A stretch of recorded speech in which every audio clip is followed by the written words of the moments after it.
So hey guys, welcome to बायोमी। मैं हूं पार्थ पांडे, आपका टीचर और स्टूडेंट। तो गाइस, आज जो हम चैप्टर पढ़ने जा रहे हैं वो है चैप्टर 5, जो कि बहुत इंपॉर्टेंट चैप्टर है in terms of examples. NEET में इससे बहुत ज़्यादा क्वेश्चंस पूछे जाते हैं, जो कि है मॉर्फोलॉजी ऑफ फ्लावरिंग प्लांट्स। अब यहाँ पे गाइस नोटिस करिएगा कि यहाँ पे फ्लावरिंग प्लांट्स की बात की गई है, तो हम सिर्फ एंजियोस्पर्म्स की बात करने वाले हैं। जैसे कि हमने चैप्टर 4 में पढ़ा था प्लांट किंगडम में कि एंजियोस्पर्म्स फ्लावरिंग प्लांट्स होते हैं। तो चलिए स्टार्ट करते हैं। तो गाइस, सबसे पहला कि मॉर्फोलॉजी होती क्या है। तो मॉर्फोलॉजी ऐसी ब्रांच है बायोलॉजी की जो कि लिविंग ऑर्गेनिजम्स की फॉर्म पे ध्यान देती है कि वो अपीयर कैसे हो रहे हैं और उसके पीछे की केमिस्ट्री क्या है और उनके बीच का जो रिलेशनशिप है स्ट्रक्चर्स के बीच का, उसकी वैल्यू क्या है, इंपॉर्टेंस क्या है। अगर हम ह्यूमंस की मॉर्फोलॉजी की बात करें तो अगर हमारे पास कान है तो कान हमें भगवान ने क्यों दिए हैं, उन सारे रिलेशनशिप्स को पढ़ने के लिए हम मॉर्फोलॉजी पे जाते हैं। If you pull out any weed, you will see that all of them have roots, stems and leaves. They may be bearing flowers and fruits. तो ये बता रहे हैं कि अगर आप कोई भी पौधा निकालोगे तो उसकी रूट्स होंगी, स्टेम्स होंगी और लीव्स होंगी, और उसके पास फ्लावर्स और फ्रूट्स भी होंगे अगर हम फ्लावरिंग प्लांट्स की बात कर रहे हैं तो। The underground part of the flowering plant is root stem. The portion above the ground forms the shoot system. तो जो ज़मीन के नीचे है वो रूट्स बनाता है और जो ज़मीन के ऊपर पार्ट है उसे हम बोलते हैं शूट सिस्टम। तो गाइज, इस चैप्टर में आगे बढ़ने से पहले मैं आपको बताना चाहता हूँ कि जो नई बुक्स आई हैं एनसीईआरटी की, उसमें से मॉडिफिकेशंस ऑफ रूट्स, लीव्स और स्टेम्स पूरा काट दिया गया है और सारी की सारी फैमिलीज जो है डिलीट कर दी गई हैं, बस सोलेनस ही है। तो अभी हम फैमिलीज पे ज़्यादा ध्यान नहीं दे रहे हैं, क्योंकि जब फैमिलीज का जो सिलेबस आएगा उस हिसाब से ही कवर करेंगे वो सारा सिलेबस भी। तो अब यहाँ पे बढ़ते हैं रूट्स की तरफ। तो पहले हम देखेंगे टाइप्स ऑफ रूट। तो मेनली दो टाइप की रूट्स होती हैं, एक होती है टैप रूट्स और एक होती है फाइब्रस रूट्स। तो टैप रूट में क्या होता है, एक प्राइमरी रूट निकल के आती है, जिसके बाद प्राइमरी रूट से ही अलग अलग उसकी ब्रांचेस निकल जाती हैं, जिन्हें हम लेटरल रूट्स या सेकेंडरी रूट्स कहते हैं। और जो मेन रूट होती है वही मेन काम करती है इन एब्जॉर्प्शन एंड न्यूट्रिएंट गैदरिंग का जो भी होता है। इट बेयर्स, जैसे फॉर एग्जांपल अगर हम ले तो मस्टर्ड। अगला आ जाता है फाइब्रस रूट सिस्टम।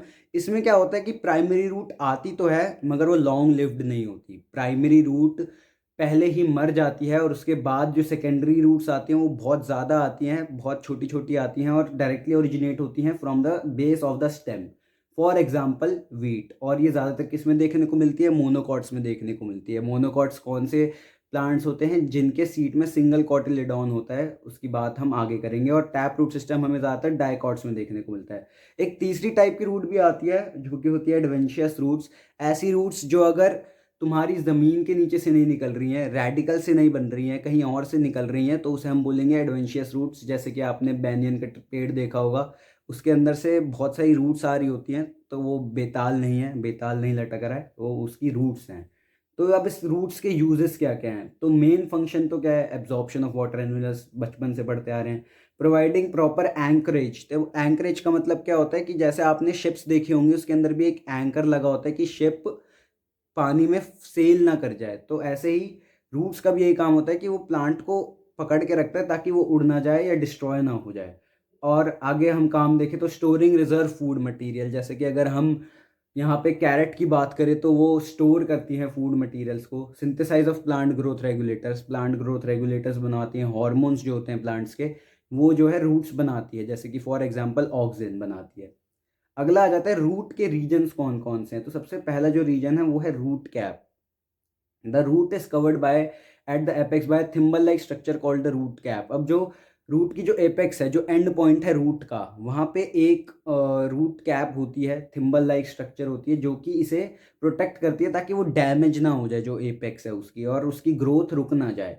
आगे आ जाते हैं रीजन ऑफ मेरिस्टेमेटिक एक्टिविटी। अब मेरिस्टेमेटिक एक्टिविटी क्या होती है, अगर आपको कहीं भी टर्म मेरिस्टेमेटिक दिख रही है, इसका मतलब कि वो चीज़ डिवाइड करती है और आपको उस सेल, उस जगह के, उस जोन के जो सेल्स होंगे, उसके जो सेल्स हैं उनके पास हमेशा डेंस साइटोप्लाज्म होगा और एक प्रोमिनेंट न्यूक्लियाई होगा। अगर आपको कहीं भी दे रखा है डेंस साइटोप्लाज्म या फिर प्रोमिनेंट न्यूक्लियाई है, तो ये मान लीजिए कि वो जो रीजन है वो एक्टिवली डिवाइड करना चाहता है। A few millimeters above the root cap is the region of meristematic activity.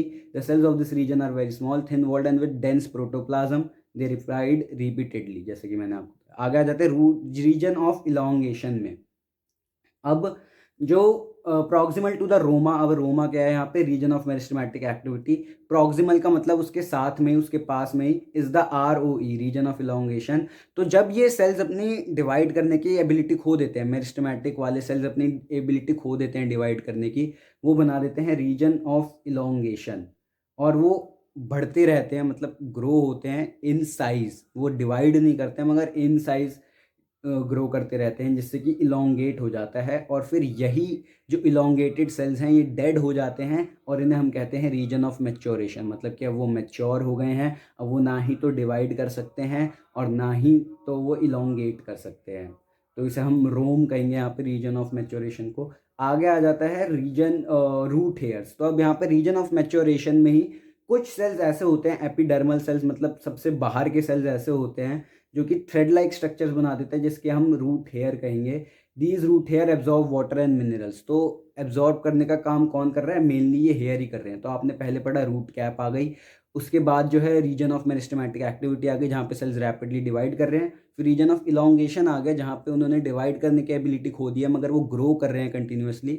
और उसके बाद उन्होंने फाइनली वो ग्रो करने की भी कैपेबिलिटी खो दी और वो बन गए हैं रीजन ऑफ मैच्योरेशन, ROM। और उन्हीं में से कुछ सेल्स जो एपिडर्मल सरफेस पे हैं उसकी वो बना देते हैं रूट हेयर जो एब्जॉर्ब कर रहे हैं। आगे आ जाते हैं द स्टेम। अब stem is the ascending part of the axis bearing branches, leaves, flowers and fruit.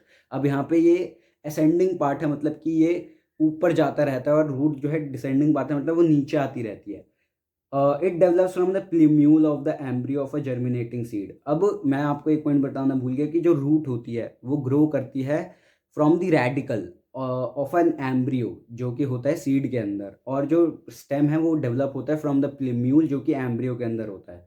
अब एक स्टेम के पास दो चीज़ें होती हैं, एक होते हैं नोड्स और एक होते हैं इंटरनोड्स। अब नोड्स पे क्या होता है, ये ऐसे रीजन है जहाँ पे लीव्स डेवलप होती हैं, और इंटरनोड्स ऐसे रीजन है जो दो नोड्स के बीच में प्रेजेंट है।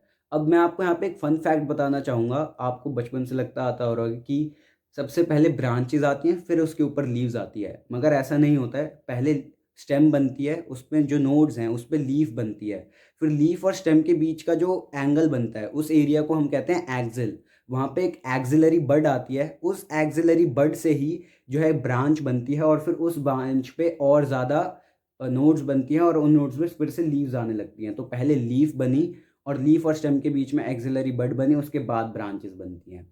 तो आगे हम पढ़ते हैं द स्टेम बेयर्स बर्ड्स विच में भी टर्मिनल और एक्सिलरी, जैसा कि मैंने आपको एक्सिलरी बताया, और टर्मिनल मतलब कि रूट के एपेक्स पे होंगी birds. Green in colour but में बिकम ब्राउन और डार्क ब्राउन विद मैच्योरेशन। तो आपने देखा होगा कई प्लांट्स की जो स्टेम है वो ब्राउन हो जाती है, जैसे कि ट्रीज जो हैं उनमें स्टेम जो है ब्राउन हो जाती है, क्योंकि उनके सेल्स जो हैं वो डेड हो जाते हैं, मैच्योर हो जाते हैं। अब इसके यूजेस क्या हैं, इनके मेन यूज़ तो यही है कि वो स्प्रेड करता है ब्रांचेस को, लीव्स को और फ्लावर्स को वो होल्ड करके रखता है। Conducts water and minerals. Modified stems perform the function of, अब यहाँ पे मॉडिफिकेशन दे रखी है स्टेम की, storage of food, example potato, कि पोटैटो स्टोर कर सकता है फूड को, सपोर्ट करता है, जैसे कि बैनियन में आपने देखा होगा, सपोर्ट तो हर किसी स्टेम का काम है। प्रोटेक्शन, तो ग्रास के अंदर स्टेम प्रोटेक्शन का काम करती है, उनके अंदर कुछ ऐसा सब्सटेंस होता है जिससे कि वो प्रोटेक्टेड रहती है। आगे आ जाता है वेजिटेटिव प्रोपगेशन। वेजिटेटिव प्रोपगेशन की मतलब आप अगर स्टेम को ही गाड़ दोगे ज़मीन में तो उससे एक नया पौधा बन जाएगा, एज इन रोज़।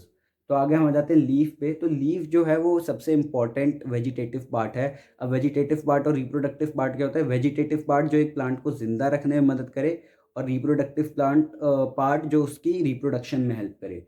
तो lateral generally flat and structure is borne on the stem, develops at the node and bears axillary blood on its petiole which gives rise to branches। तो जैसा कि मैंने आपको बताया कि एक लीफ के तीन पार्ट होते हैं, सबसे पहले होता है पेटियोल, उसके बाद आ जाते हैं लीफ ब्लेड, और उसके बाद आ जाती है वेन्स या वेलनेट्स। तो यहाँ पे क्या हो रहा है कि वही बता रहे हैं कि इसकी जो पेटियोल है जिससे कि वो स्टेम से अटैच्ड है, वहाँ पे एक एक्सिलरी बड आ रही है और उससे ब्रांचेस बन जा रही हैं। Leaves originate from shoot apical meristems and are arranged in an acropetal order. तो अब जो स्टेम का शूट एपिकल मेरिस्टेम है वहीं से लीव्स ओरिजिनेट हो रही हैं और एक एक्रोपेटल ऑर्डर में ओरिजिनेट होती हैं हमेशा। तो एक्रोपेटल ऑर्डर क्या होते हैं, एक्रोपेटल ऑर्डर ये होता है कि जब जो ओल्डर चीज़ें हैं वो नीचे की साइड आए प्लांट की, और जो नई चीज़ें हैं वो ऊपर की साइड आए प्लांट की। तो अगर हम एक्रोपेटल की बात करें तो जो सबसे पुरानी लीव्स होंगी वो सबसे नीचे होंगी, और जो सबसे नई लीव्स होंगी वो सबसे ऊपर होंगी। आगे आ जाते हैं लीफ के पार्ट। जैसे कि मैंने आपको बताया 3 पार्ट होते हैं। लीफ का base, the leaf is attach to the stem by the leaf base. Leaf का जो बेस है, जो मतलब उसकी डंडी होती है लीफ की, अगर आपने कभी देखी होगी, उसका एक बेस होता है जिससे कि वो अटैच्ड होता है, तो उसी को हम लीफ बेस कहते हैं। और इसमें 2 लीफ लाइक अपेंडेजेस भी हो सकती है जिन्हें हम स्टिप्यूल्स कहते हैं। वो बेसिकली लीफ नहीं होती है मगर लीफ लाइक दिखती ज़रूर हैं। आगे आ जाता है leaf base converts into a sheet covering the stem in monocots. तो मोनोकॉट्स में क्या होता है कि जो लीफ बेस होता है वो स्टेम को कवर कर लेता है और एक शीथ में बदल जाता है, जिससे कि वो प्रोटेक्शन हो लीफ की और वो अच्छे से कनेक्टेड रहे टू द स्टेम। और लेग्यूमिनस प्लांट्स में क्या होता है कि यही लीफ बेस जो है वो फूल जाता है और पल्वाइनस में कन्वर्ट हो जाता है। तो लेग्यूमिनस प्लांट्स में क्या हो रहा है कि लीफ बेस फूल रहा है, पल्वाइनस बना रहा है, और मोनोकॉट्स में क्या हो रहा है कि वो कवर कर ले रहा है स्टेम को और शीथ बना रहा है। आगे आ जाता है अगला पार्ट, पेटियोल। पेटियोल क्या होता है, एक लीफ की जो डंडी होती है उसी को हम पेटियोल कहते हैं। ये हेल्प करते हैं लीव्स को फ्लटर करने में, स्विंग करने में। आगे आ जाते हैं लीफ बेस। तो लीफ बेस क्या होता है कि लीफ बेस वही पार्ट होता है पूरी, जो आप जिसे लीफ कहते हो मेनली, जिसे हम कॉमनली लीफ मानते हैं, वही लीफ बेस होता है। इसके अंदर वेन्स और वेनलेट्स होती हैं, और जो मेन वेन होती है उसे हम कहते हैं मिड रिब, और इसके जिसके अंदर से बाकी सारी वेन्स निकलती हैं। तो वेन्स जो है प्रोवाइड करती है rigidity to the leaf blade, सख्त बनाती हैं उसे और ट्रांसपोर्ट करने में हेल्प करती हैं। अब लीफ के हम कुछ इंपॉर्टेंट टर्मिनोलॉजी समझेंगे, कुछ इंपॉर्टेंट टर्म समझेंगे। तो पहली टर्म आ जाती है वेनेशन। तो वेनेशन क्या होती है कि अरेंजमेंट, जैसे कि मैंने आपको बताया वेन्स और मिड रिब है, तो इनकी अरेंजमेंट कैसी है उसी को हम वेनेशन कहेंगे। पहली वेनेशन आ जाती है रेटिकुलेट वेनेशन। इस टाइप की लीफ को हम कहते हैं डॉर्सी वेंट्रल लीफ। इसमें होता क्या है, ज़्यादातर जो डाइकॉट प्लांट्स होते हैं, जैसे आपने कभी पीपल देखा होगा, यहाँ पे जो पहली इमेज है बी इमेज, मिड रिब होती है और उसके बाद वेन्स उससे निकलती हैं साइड से। और पैरेलल वेनेशन मोनोकॉट्स में ज़्यादातर देखी जाती है, जैसे कि वीट में।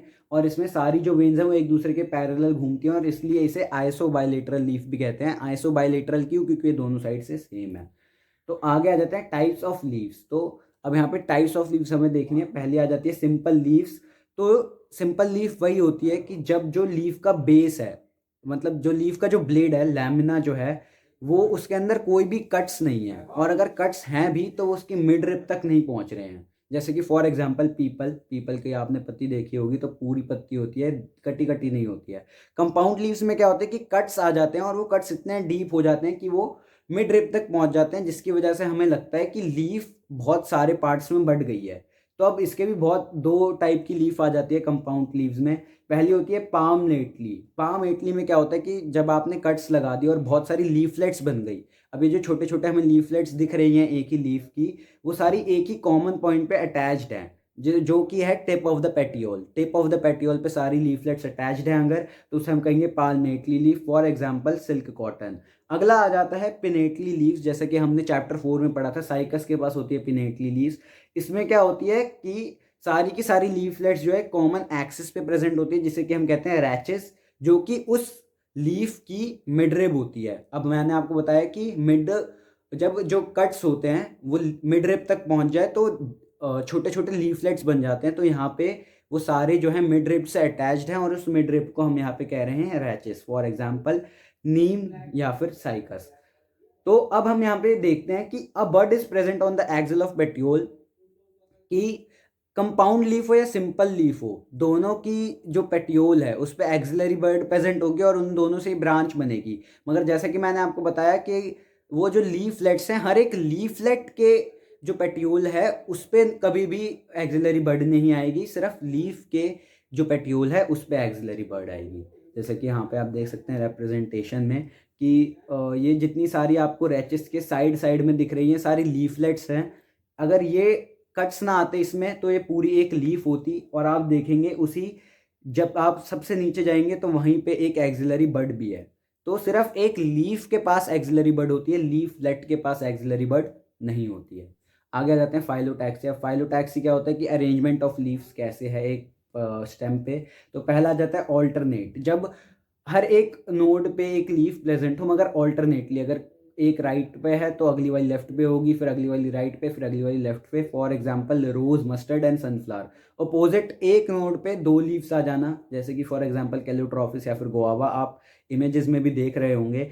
आगे आ जाता है वर्ल्ड। जब दो से ज़्यादा लीव्स जो हैं एक ही नोड पे अटैच्ड हैं उसे हम वोल्ड कहते हैं। फॉर एग्जांपल एस्टोनिया, बहुत इजी टॉपिक यहाँ पे। आगे जाते हैं इनफ्लोरेसेंस। अब इनफ्लोरेसेंस क्या होती है कि arrangement of flowers on the floral axis is termed as inflorescence. अब दो टाइप की इनफ्लोरेसेंस हो सकती है कि बेसिकली इनफ्लोरेसेंस वो अरेंजमेंट है फ्लावर्स का जो कि वो स्टेम्स पे प्रेजेंट कैसे हैं, उसी को हम इन्फ्लोरेसेंस कहते हैं। तो दो टाइप की मेन होती है।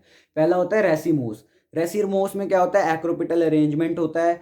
जो स्टेम होती है वो कंटिन्यू करती है, बढ़ती रहती है और उस पर कभी भी ख़त्म नहीं होती उसकी ग्रोथ स्टेम की, और स्टेम बढ़ती रहती है और जो फ्लावर्स हैं वो साइड में आते रहते हैं स्टेम के। तो जो सबसे बूढ़ा फ्लावर होगा वो सबसे बॉटम पे होगा, एज हमने देखा था कि लीव्स की जो अरेंजमेंट होती है सबसे बूढ़ा फ्लावर जो है बॉटम पे, सबसे नया फ्लावर जो है टॉप पे।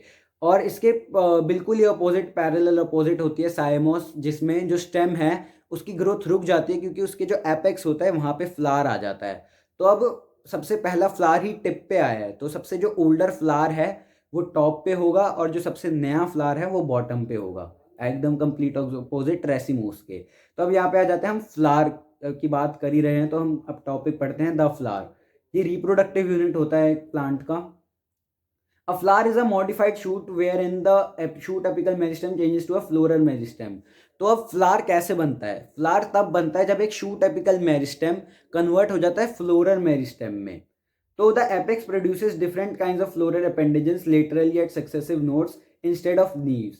तो अब जब वो फ्लोरल मेरिस्टेम में कन्वर्ट हो रहा है तो अब उस पे नोड्स में लीव्स की जगह फ्लावर्स आ रहे हैं। पहले क्या हो रहा था, शूट एपिकल मेरिस्टेम में नोड्स पे लीव्स आ रहे थे, मगर जब shoot apical meristem floral meristem में बदल गई तो वहां पे नोड्स पे लीव्स की जगह अब फ्लावर्स आ रहे हैं। अब फ्लावर हैज अ स्टॉक और pedicel which helps it to attach to the stem. Flowers without a stalk are termed as sessile. तो अब फ्लावर के पास क्या होती है, स्टॉक होती है, जैसे कि लीव्स के पास आपने देखा था स्टेप्यूल होती है, वो पेटियोल होती है जिसके अंदर से लीफ लाइक अपेंडेजेस निकलती है जिसे हम स्टेप्यूल्स बोलते हैं। ऐसे ही फ्लावर्स के पास भी डंडियां होती है जिसके हम पेडिकल या फिर स्टॉक कहते हैं। और अगर उनके पास, फ्लावर्स के पास ये डंडी नहीं है तो उसे हम कहेंगे सेसाइल फ्लावर, क्योंकि उसके पास डंडी नहीं है। तो एक मतलब अगर एक पेडिकल के साइड से लीफ लाइक स्ट्रक्चर्स निकल रहे हैं, इनमें भी लीफ लाइक स्ट्रक्चर्स निकलते हैं मगर उन्हें स्टिप्यूल्स नहीं बोलेंगे, उन्हें अब हम फ्लावर्स में बोलेंगे ब्रैक्ट। तो अगर वहाँ पे लीफ लाइक चीज़ें हैं तो उन्हें हम बोलेंगे ब्रैक्ट। तो अब आगे आ जाते हैं कि एक हम फ्लावर के पार्ट्स की बात कर रहे थे तो हमने देख लिया कि स्टॉक तो पहला पार्ट हो गया।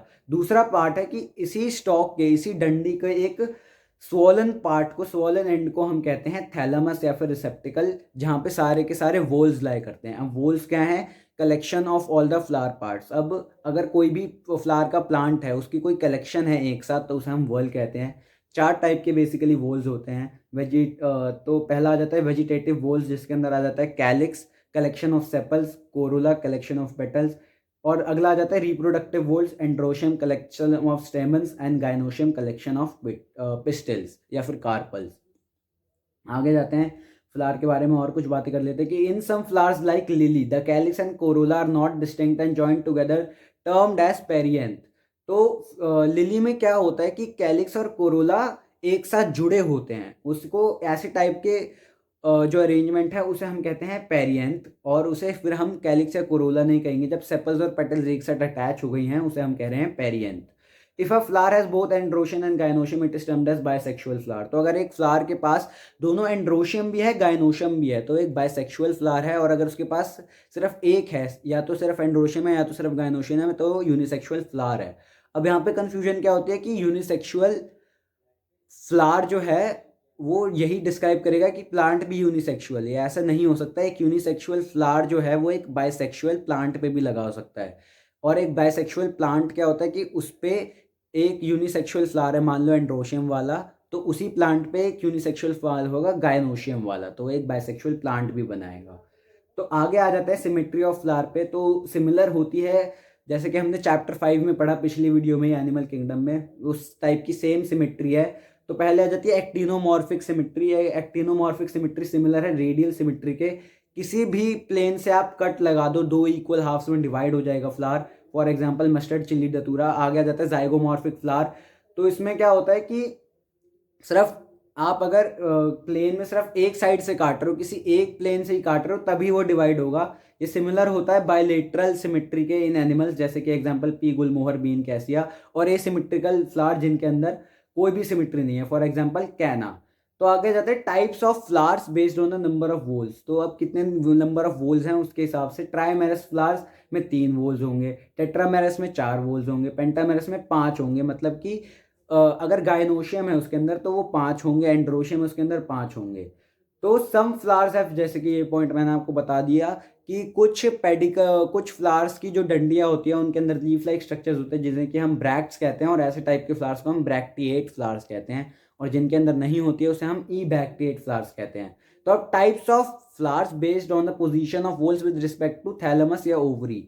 अब ओवरी और बाकी पार्ट्स के रिस्पेक्ट में क्या पोजीशन है उनकी, उस टाइप से भी प्लांट्स डिवाइडेड होते हैं, फ्लावर्स डिवाइडेड होते हैं। तो पहला टाइप का फ्लावर आ जाता है हाइपोगाइनस। इसमें क्या होता है, ओवरी बाकी सारे पार्ट्स से ऊपर रहती है, इसलिए उसे सुपीरियर ओवरी कहते हैं। For example mustard, china rose, brinjal. अगला आ जाता है पेरीगाइनस फ्लावर। पेरीगाइनस में क्या होता है कि ओवरी सेंटर पे लोकेटेड है और वो सारे पार्ट्स के एकदम सेम लेवल पे है। यहाँ पे गाइज जो डायग्राम है बहुत ज़्यादा इंपॉर्टेंट है, नीट में बहुत बारी पूछ लेते हैं, तो नीट वाले भाइयों के लिए बहुत ज़्यादा इंपॉर्टेंट ये पॉइंट।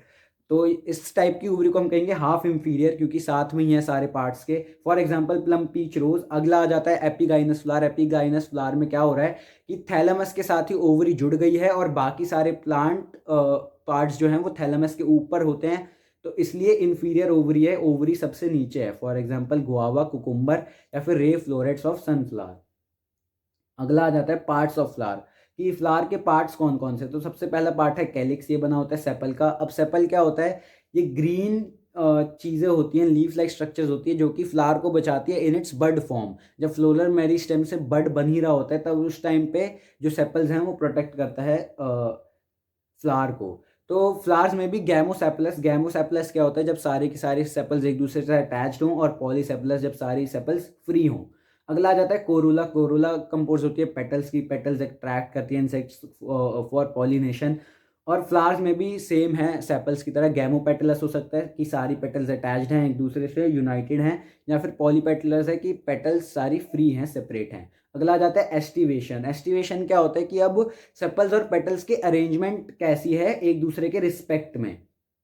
तो इसके 4 टाइप्स आ जाते हैं मेन बेसिकली। वेलवेट, जिसमें सारे किस पेटल्स किस एक दूसरे को टच नहीं कर रहे हैं और एक साथ कंटिन्यूअसली एक स्ट्रक्चर बना रहे हैं। जब एक साथ कंटिन्यूअसली हो उसे हम कहते हैं वेलवेट। For example Calotropis. अगला आ जाता है ट्विस्टेड। इसमें क्या होता है कि एक पार्ट जो है जैसे कि एक पेटल है वो दूसरे वाले को ओवरलैप कर रही है, ऐसे ही जो सक्सेसिव जो पेटल्स या सेपल्स होती है वो एक दूसरे को ओवरलैप कर रही होती है। For example china rose. Imbricate में क्या होता है कि दोनों एंड से जो है ओवरलैप कर रही होती है, कि मतलब मान लो एक पेटल है वो दोनों जगह से अगर ओवरलैप्ड है, तो इस टाइप की एस्टिवेशन को हम बोलेंगे इम्ब्रिकेट। ट्विस्टेड में सिर्फ एक एंड से ओवरलैप होती है, इम्ब्रिकेट में दोनों साइड से ओवरलैप्ड होती है। अगला आ जाता है वैक्सिलरी।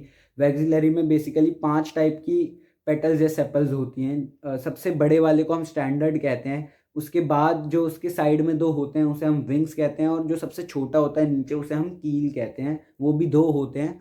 तो इस टाइप के पैटर्न को हम बोलते हैं वैक्सिलरी, जो कि हमें बेसिकली देखने को मिलता है पी में। तो यहाँ पे आप एग्जांपल में देख सकते हो, पहले वाले में कंटिन्यूअस है सारे, कोई भी ओवरलैपिंग नहीं है। सेकंड वाले में एक जगह से ही ओवरलैप्ड है। तीसरे वाले में दोनों साइड से ओवरलैप्ड है। जैसे कि अगर आप फर्स्ट वाली पेटल को देखो तो वो आप दोनों साइड से देखोगे ओवरलैप्ड है। और ये डी वाला जो है वैक्सिलरी, ये तो सबसे कॉमन है, जो सबसे ऊपर है इसको हम स्टैंडर्ड कहते हैं। फिर इसके नीचे जो है वो विंग्स आ जाते हैं, और फिर जो सबसे नीचे हैं उन वाले पेटल्स को या सेपल्स को हम कील कह देते हैं, फॉर एग्जांपल इन पी।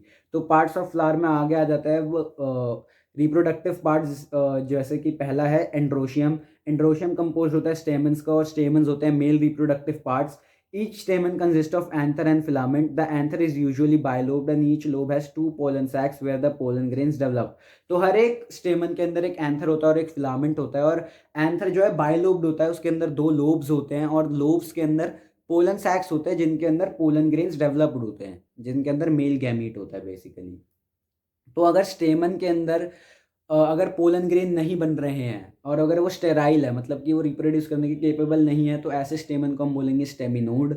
तो अब स्टेमन जो है अगर बाकी पार्ट से जुड़ा है, अगर वो सेपल से जुड़ा है तो उसे हम बोलेंगे एपिसेपलस, अगर पेटल्स से जुड़ा है तो हम उसे बोलेंगे एपिपेटलस। अगर वो पेरियंथ से जुड़ा है, पेरियंथ मैंने आपको बताया था कि अगर पेटल्स और सेपल्स एक दूसरे से अटैच्ड होते हैं, कैलिक्स और कोरोला एक दूसरे से अटैच्ड होते हैं, उसे हम पेरियंथ कहते हैं। तो अगर एंथर्स जो हैं, स्टेमन्स जो हैं, अगर वो अटैच्ड हैं, एंड्रोशियम जो है अटैच्ड है पेरियंथ से, तो उसे हम बोलेंगे एपीफाइलस, फॉर एग्जांपल लिली, और एपीपेटलस का एग्जांपल ब्रिंजल। तो अगर अब यहाँ पे आगे आ जाता है कि स्टेमन्स जो हैं वो एक दूसरे से भी अटैच्ड हो सकते हैं कई ज़्यादा डिग्री में। तो अगर वो फ्री हैं, सारे के सारे स्टेमन फ्री हैं, एक दूसरे से अटैच्ड नहीं हैं, तो उसे हम बोलेंगे पॉलीएंड्रस। अगर सारे के सारे एक ही साथ जुड़ गए हैं, एक ही बंडल में, एक ही बंडल बन रहा है उन सबका, तो उन्हें हम बोलेंगे मोनोएडेल्फस, जैसे कि चाइना रोज में हम देखने को मिलता है। और अगर सारे के सारे स्टेमन बंडल में प्रेजेंट हैं और दो बंडल प्रेजेंट हैं इन टोटल, तो उसे हम बोलेंगे डायडेल्फस, फॉर एग्जाम्पल इन पी। और अगर दो से ज़्यादा बंडल्स में प्रेजेंट है स्टेमन्स, तो हम बोलेंगे पॉलीएडेल्फस, फॉर एग्जाम्पल सैल्विया एंड मस्टर्ड। अगला आ जाता है गायनोशियम। गायनोशियम क्या होता है? फीमेल रिप्रोडक्टिव पार्ट्स होता है जो कि कार्पेल्स का बना होता है, और कार्पल के पास एक स्वोलन ओवरी होती है, स्टाइल होती है और स्टिग्मा होती है। ये तो बहुत बेसिक है और छोटी क्लासेस से पढ़ते आ रहे हैं। और स्टिग्मा रिसेप्टिव होती है for pollen grains. Ovary contain several ovules attach to the cushion like placenta. अब ओवरी के अंदर बहुत सारे ओव्यूल्स होते हैं, ओव्यूल्स अटैच होते हैं ओवरी थ्रू द प्लेसेंटा। और अगर बहुत सारे कार्पल्स हैं एक ही फ्लावर में, तो और वो सारे कार्पस जो हैं फ्री हैं, तो उसे हम बोलेंगे एपोकार्पस। मतलब कि एक फ्लावर है, उसके अंदर बहुत सारे फीमेल रिप्रोडक्टिव ऑर्गन्स हैं, तो और वो सारे फ्री हैं, अटैच्ड नहीं है एक दूसरे से, तो उसे हम बोलेंगे apocarpous, for example rose, lotus. और अगर वो सारे एक दूसरे से फ्यूज्ड हैं तो उसे हम बोलेंगे syncarpous, as in tomato and mustard. तो क्या होता है कि आफ्टर फर्टिलाइजेशन ओव्यूल जो है सीड में बदल जाते हैं और ओवरी फ्रूट में बदल जाती है। तो प्लेसेंटेशन क्या होता है कि सीड्स या फिर ओव्यूल्स जो हैं वो ओवरी में कैसे प्रेजेंट हैं। तो सबसे पहला होता है मार्जिनल। मार्जिनल में क्या होता है कि प्लेसेंटा जो होती है जिससे कि ओव्यूल्स अटैच होते हैं ओवरी में, वो एक रिज बना लेते हैं वेंट्रल स्ट्रक्चर पे ओवरी के, और दोनों रिज के दोनों साइड्स प्रेजेंट होते हैं। फॉर एग्जांपल पी, आपने देखा होगा पी में दोनों साइड पे एक रिज होती है और उस रिज के दोनों साइड पे जो है वो ओव्यूल्स प्रेजेंट होते हैं। आगे आ जाता है एक्साइल। एक्साइल में क्या होता है कि the placenta is axial and the ovules are attached to it into the multilocular ovary. Multilocular ovary क्या होती है कि बहुत सारे चेम्बर्स हैं ओवरी में, और उन सब में वो उसकी एक्सिस पे प्रेजेंट है। जैसे कि एग्जांपल टोमेटो, लेमन या चाइना रोज में आपने देखा होगा कि ऐसे सेंटर या एक्सिस पे प्रेजेंट होते हैं उसकी एकदम, तो उसे हम कहते हैं एक्सियल। अगला आ जाता है पेराइटल। तो अब the ovules develop on the inner wall of the ovary और on the peripheral part. Axial में क्या हो रहा है कि मल्टीलोकुलर ओवरी और वो उसके सेंटर में प्रेजेंट है सारे के सारे ओव्यूल्स। इसमें क्या हो रहा है पेराइटल में कि उसके सेंटर पे नहीं है बल्कि उसकी पेरिफेरी पे प्रेजेंट है, और ओवरी सिर्फ वन चैम्बर्ड है, मगर उसके अंदर एक फॉल्स सेप्टम होती है, इसलिए ऐसा लगता है कि दो चैम्बर है ओवरी के। ओवरी के एक्चुअली में है एक ही चैम्बर, मगर फॉल्स सेप्टम की डेवलपमेंट से ऐसा लगता है कि बहुत सारे जो हैं चैम्बर्स बन गए हैं ओवरी के। For example mustard and argemone. Free central में क्या होता है कि सेंट्रल एक्सिस पे प्रेजेंट होते हैं फ्रीली, मल्टीलोकुलर नहीं होती है, सिर्फ एक ही एक्सियल। और आपको फ्री सेंट्रल में अगर आपको डिफरेंस बताऊं तो एक्सियल में मल्टीलोकुलर ओवरी है, बहुत सारे चैम्बर्स हैं, फ्री सेंट्रल में सिर्फ एक ही चैम्बर है। For example dianthus and primrose. Basal में क्या होता है कि ओवरी के बेस पे प्रेजेंट है और सिर्फ एक ही आपको ओव्यूल देखने को मिलेगा, तो सिर्फ एक ही सीड बनेगा। जैसे कि for example sunflower and mustard. यहाँ पे आप देख सकते हैं सारे के सारे।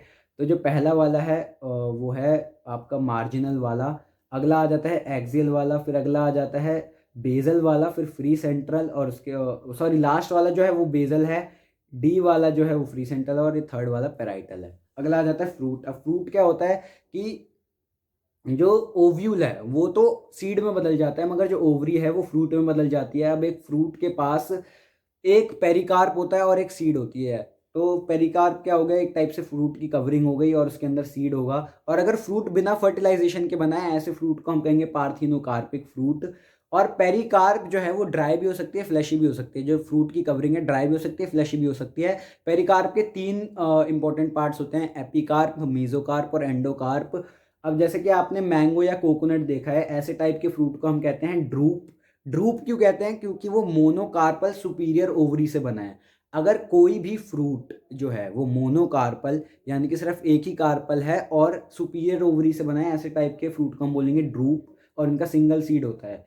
तो अब मैं आपको बता दूं कि मैंगो में जो सबसे बाहर वाली कवरिंग होती है वो होती है एपिकार्प, फिर जो आप खाते हो वो होते हुए मीजोकार्प। उसके बाद जो उसकी गुठली होती है, बहुत लोगों को लग रहा होगा कि वो सीड होती है, मगर वो सीड नहीं होती है, वो एंडोकार्प होता है। अगर आप गुठली को कभी तोड़ोगे तो उसके अंदर सीड होता है उसका। अगला आ जाता है कोकोनट। कोकोनट में एपिकार्प एब्सेंट होती है। मीजोकार्प जो आपने देखा होगा फाइब्रस कवरिंग होती है उसकी बाहर जिसे छीलते हैं हम, वो वाली मीजोकार्प होती है। और जो हार्ड कवरिंग होती है वो होती है एंडोकार्प इन कोकोनट। अगला आ जाता है सीड। तो ओव्यूल्स डेवलप्स इनटू सीड्स। अब सीड के दो पार्ट होते हैं, पहला होता है एम्ब्रियो और दूसरा होता है सीड कोट। तो हम दो टाइप के सीड्स की बात करेंगे, डाइकॉट और मोनोकॉट सीड्स की। तो डाइकॉट सीड्स में क्या हो रहा है, दो टाइप की आउटर कवरिंग है, दो टाइप के सीड कोट है। पहले वाले को जो सबसे बाहर है उसे हम कहते हैं टेस्टा, फिर अगला वाला जो है इनर जो है उसे हम कहते हैं टेगमन। उसके बाद आपको एक स्कार देखने को मिलेगा डाइकॉट सीड में जिसे कि हम हाइलम बोलते हैं। और वो इसलिए बनता है क्योंकि जब जो सीड है वो फ्रूट से अटैच होता है वो इसी हाइलम से अटैच्ड होता है, इसलिए यहाँ पे छेद होता है। इसी हाइलम के ऊपर एक और छेद होता है जो कि बहुत छोटा होता है, उसे हम कहते हैं माइक्रोपाइल। अब माइक्रोपाइल क्यों होता है कि जब आप सीड को ज़मीन के अंदर गाड़ दोगे तो इसी माइक्रोपाइल से एयर और वाटर का ट्रांसफर होता रहेगा। आगे आ जाता है कि एक सीड के अंदर, अब हमने सीड कोट की बात तो कर ली, तो अगला पार्ट आ जाता है एम्ब्रियो। एम्ब्रियो के अंदर होते हैं दो कॉटिलिडॉन्स इन डाइकॉट सीड जो कि फूड मटेरियल की तरह काम करते हैं। और एम्ब्रियोनल एक्सिस होती है एम्ब्रियोनल। अब एम्ब्रियो के पार्ट क्या, सीड के पार्ट क्या क्या आ गए, सीड के पार्ट आ गए सीड कोट और एम्ब्रियो। और एम्ब्रियो के क्या क्या पार्ट आ गए, एम्ब्रियोनल एक्सिस और कॉटिलेडॉन्स। तो अब एम्ब्रियोनल एक्सिस में क्या होता है, रेडिकल और प्लूम्यूल। रेडिकल से रूट बनेगी, प्लूम्यूल से स्टेम बनेगी। तो अब क्या होता है कि along side the embryo endosperm भी बनता है due to double fertilization in flowering plants. तो अगर एंडोस्पर्म प्रेजेंट है तो ऐसे सीड्स को बोलेंगे endospermic seeds, for example castor. और अगर एंडोस्पर्म पूरा कंज्यूम्ड है, पूरा खा लिया गया है, तो ऐसे सीड्स को बोलेंगे non endospermic seeds, for example P या ग्राम। अगला आ जाता है मोनोकॉट सीड। मोनोकॉट सीड ऐसा होता है कि वैसे इसमें सिर्फ सिंगल कॉटिलेडॉन हो, जिसे कि हम स्क्यूटलम कहते हैं। सिंगल कॉटिलेडॉन को हम स्क्यूटलम कहते हैं। और इसमें कोई भी सीड कोट नहीं होता है। सीड कोट क्या होता है, फ्यूज हो जाता है फ्रूट वॉल के साथ। और एंडोस्पर्म्स ज़्यादातर प्रेजेंट होता है, मगर in for example orchids, orchids भी मोनोकॉट्स होते हैं, मगर उनके अंदर जो है एंडोस्पर्म प्रेजेंट नहीं होता है। तो the embryo separated from the endosperm by a proteinaceous layer called as aleurone layer. तो मैंने आपको बताया कि एंडोस्पर्म होता है और एक एम्ब्रियो होता है। तो एंडोस्पर्म एम्ब्रियो से अलग है in monocots through a proteinaceous layer known as aleurone layer. तो अब क्या होता है कि एम्ब्रियो के अंदर एम्ब्रियोनल एक्सेस होगी और उसके अंदर रेडिकल और प्रीम्यूल होंगे। तो रेडिकल कवर्ड होती है थ्रू कॉलियोराइजा, और जो प्लूम्यूल है वो कवर्ड होती है थ्रू कॉलियोप्टाइल। यहाँ पे आप देख सकते हो कैसे हाइलम है, माइक्रोपाइल है, और प्लूम्यूल और रेडिकल दिखा रखे हैं। और यहाँ पे आपको जो डॉटेड लाइन दिख रही है इन सेकंड डायग्राम, वो है एल्यूलोन लेयर जो कि एंडोस्पर्म को अलग करती है फ्रॉम द एम्ब्रियो।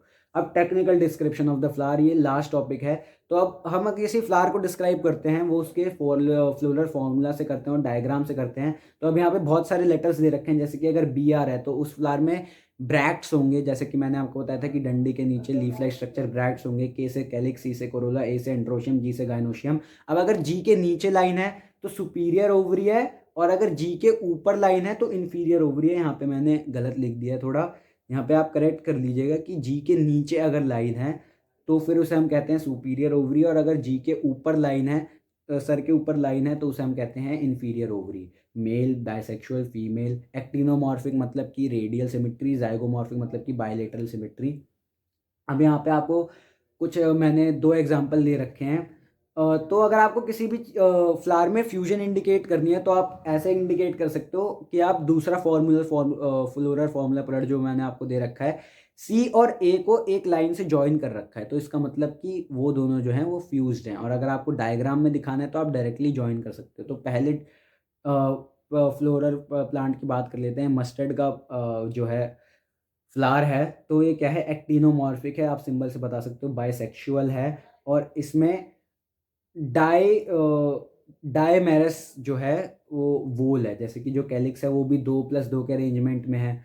जो पेटल्स हैं, कोरोला है, वो भी 4 के अरेंजमेंट में प्रेजेंट है। और जो एंड्रोशियम है वो 2+4 के अरेंजमेंट में प्रेजेंट है। और सुपीरियर ओवरी है जिसमें 2 कार्पल्स हैं।